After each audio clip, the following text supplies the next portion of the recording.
humans have been able to benefit from. So humans actually may not be where they're at today as species if it weren't for camels, because they were first domesticated about 2,000 years ago over like Middle East, Asia, Africa area, and then from there they're able to spread all across the region into farther areas where they weren't able to reach before, because they have the help of the camels help to transport their goods across the desert in areas where horses or like donkeys may not be able to survive, but they are adapted for that desert life. So pretty great as far as camels goes, because they can travel on pairs.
examine if it's a really large animal, we have a large animal clinic down there. That was gonna be my question. Yeah, for about 90% of the animals or so, they do it in this room right here.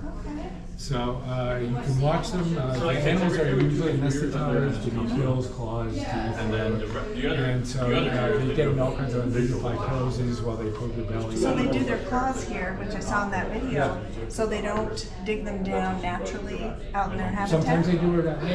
It's on an as needed basis that they do anything here. Yes, often they do. Sometimes, hopefully they do. But if they do get a little long, we can take care of that. We check their teeth, the whole 9 yards. Make sure we have a perfectly healthy animal. So everybody except the giraffes and the rhinos comes in here. You can imagine why for those guys. But then down here we have our baby tortoises. Now, in California, tortoises are an endangered species. We've lost 50% of the population of A so little bit bigger, okay. mostly because of Okay, ravens and then they're out in the wild. Okay, Fed but for because it's an yourself. Air Force base, there's not like So off-road Yeah. and what we're stuff doing like is that. trying to Yes. help Okay, so repopulate they're the having desert a bit double with these Oh, look guys. at them. For the most part. How Yeah. big will these Yeah. get? Yeah. Well, I'm sorry? How big will they get? When they're adults, in 20 years they'll be about like Okay, this. They'll okay. be about 15. They're not 20 those pounds. great big huge No, they're ones. not. That's a different brand of desert tortoise. But no, these guys will be like this. Unfortunately, out in the wild, ravens and coyotes are their predators. Right now, their shells are only about as thick as your thumbnail. Oh, okay. Ravens have no problem just pecking right through. yeah. They found raven nests with piles of these things underneath, unfortunately. The I mortality guess they rate have to eat too, right? in the wild, the mortality rate is about 97%. Only about 3% last more than 2 years.